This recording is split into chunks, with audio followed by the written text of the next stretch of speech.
Hello मेरे प्यारे विद्यार्थियों, आप सभी का माँ अम्बे कोचिंग सेंटर चैनल 1 पे बहुत बहुत स्वागत है। आज मैं आप लोग के लिए हिंदी व्याकरण के तहत वर्ण और वर्णमाला लेकर के आया हूँ। मुझे आशा है कि आप अंत तक मेरे वीडियो को देखिएगा और वर्ण वर्णमाला आज के बाद कभी आपको न तो कहीं कुछ देखना पड़ेगा ना पढ़ना पड़ेगा, ये गारंटी रहा। तो बिना इधर उधर की बात किए हुए आते हैं, हम लोग पढ़ाई लेते हैं। जहाँ मेरा फोकस है वहाँ भी चलिए। तो देखिए, वर्ण या अक्षर किसे कहते हैं। जब आपसे कोई पूछे कि वर्ण या अक्षर किसे कहते हैं तो बताइएगा वर्ण उस मूलध्वनि को कहते हैं। वर्ण उस मूलध्वनि को कहते हैं जिसका खंड या टुकड़ा न किया जाए। और ध्वनि क्या है भाई? तो ध्वनि भाषा की सबसे छोटी इकाई है। जो हम लोग उच्चारण कर रहे हैं, ये आवाज़ जो निकल रही है, ये ध्वनि है। तो वर्ण उस मूलध्वनि को कहते हैं जिसका खंड या टुकड़ा ना किया जाए। वर्ण उस मूलध्वनि को कहते हैं जिसका खंड या टुकड़ा ना किया जाए, उसे वर्ण कहते हैं। अब अगला बात है कि वर्ण के कितने भेद हैं। तो वर्ण के दो भेद हैं। वर्ण के दो भेद हैं, स्वर्ण वर्ण, व्यंजन वर्ण। स्वर्ण वर्ण और व्यंजन वर्ण। स्वर्ण वर्ण किसे कहते हैं? जिस वर्ण के उच्चारण में किसी दूसरे वर्ण की सहायता न ली जाए, अर्थात जिस वर्ण को उच्चारण करने में स्वतंत्रता हो, पूरी आज़ादी हो, किसी दूसरे वर्ण की सहायता न ली जाए, उसे हम स्वर्ण वर्ण कहेंगे। जिस वर्ण के उच्चारण में किसी दूसरे वर्ण की सहायता न ली जाए, उसे हम स्वर्ण वर्ण कहते हैं।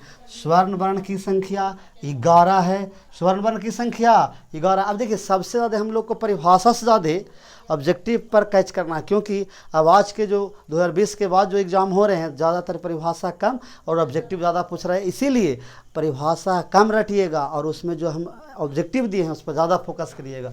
तो स्वर्ण वर्ण की संख्या 11। देखिए, कभी कभी पूछ दिया जाता है ऑप्शन दे करके, जैसे आ ई हर्षई दीर्घई हर्षऊ दीर्घऊ री। ये देखिए, ये जितना है आ ई हर्षई दीर्घई हर्षऊ दीर्घऊ री, ये मूल स्वर है। और ए ओ अन अह, ये संयुक्त स्वर है। और इसमें भी थोड़ा सा ध्यान रखिएगा, अन और अह ये अयोगवाह वर्ण है। तो आपसे पूछ दिया जाएगा अयोगवाह वर्ण की संख्या कितने हैं? 2। अयोगवाह वर्ण कौन कौन है? तो अन और अह। अब आगे देखते हैं व्यंजन वर्ण। जिन वर्णों के उच्चारण में स्वर्ण वर्ण की सहायता ली जाए, उसे व्यंजन वर्ण करते हैं। अर्थात व्यंजन वर्ण स्वतंत्र नहीं होता है। जिन वर्णों के उच्चारण में स्वर्ण वर्ण की सहायता ली जाए, उसे व्यंजन वर्ण कहते हैं। जैसे, अब यहाँ व्यंजन वर्ण की पूरा मैंने डिटेल ऑब्जेक्टिव के रूप में प्रयास किया है। तो देखिएगा, का वर्ग। का वर्ग के मतलब चा वर्ग, टा वर्ग, ता वर्ग, पा वर्ग, ये कुछ नहीं है। का खा घा सब सीखे ना जी। तो का खा गा घा अड़ा, ये हो गया का वर्ग। चा छा जा झा इया, ये हो गया चा वर्ग। इसी तरह से चा का वर्ग, चा वर्ग, टा वर्ग, ता वर्ग और पा वर्ग। तो यहाँ पर कुछ अलग नहीं है। अब ये जो हमने लिखा ना कि कंठ, तालु, मूर्धा, दंत और ओष्ठ, ये हमारी उच्चारण अंग है, जहाँ से उच्चारण होता है। जैसे अब देखिए, का वर्ग के मतलब हुआ का खा गा घा अड़ा। अब इसमें कोई भी पूछ दे, जैसे पूछ दे कि खा का उच्चारण कहाँ से होता है? कंठ से। घा का उच्चारण कहाँ से होता है? कंठ से। यानी जितने भी ये हैं, ये कंठ से बोले जाएंगे, उच्चारित होंगे। और ये जितने हैं तालु से होंगे, ये जितने हैं वो मूर्धा से होंगे, और ये जितने हैं वो दंत से होंगे, और ये जितने हैं वो ओष्ठ से होंगे। अर्थात का वर्ग दंत कंठ से, चा वर्ग तालु से, टा वर्ग मूर्धा से, ता वर्ग दंत से और पा वर्ग ओष्ठ से। और देखिए, जिसका उच्चारण में कंठ, तालु, मूर्धा, दंत, ओष्ठ की सहायता ली जाए, उसे स्पर्श व्यंजन कहते हैं। कौन सा व्यंजन कहते हैं? स्पर्श व्यंजन कहते हैं। तो स्पर्श व्यंजन की संख्या कितनी हो गई? 25। जोड़िए, 5, 10, 15, 20, 25। तो 25 हो गया स्पर्श व्यंजन। अब इधर आया अंतः अस्था व्यंजन। अंतः अस्था व्यंजन कितने हैं? 4। अंतः अस्था व्यंजन कितने हैं? 4। कौन कौन? या, रा, ला, वा। उष्म व्यंजन कितने हैं? ये भी 4 हैं। कौन कौन? सा, यानी तीनों जो स है उष्म वर्ण है, और हा। इसके बाद संयुक्त व्यंजन भी कितने हैं? तो 4। छ, त्र, ज्ञ और स्रा, ये 4 संयुक्त व्यंजन है। द्विगुण व्यंजन कितने हैं? तो देखिए, ये अड़ा और ये ढा द्विगुण व्यंजन है। तो द्विगुण व्यंजन की संख्या 2 है। अनुस्वार 1 और विसर्ग 1। अनुस्वार का चिन्ह इस तरह से, विसर्ग का चिन्ह इस तरह से। जैसे यहाँ हमने समझाने के लिए लिख लिया है कि जैसे मान लीजिए का है, का के ऊपर ये पड़ गया अनुस्वार तो कन्न, और ये का के बाद अनुस्वार विसर्ग पड़ा तो कह।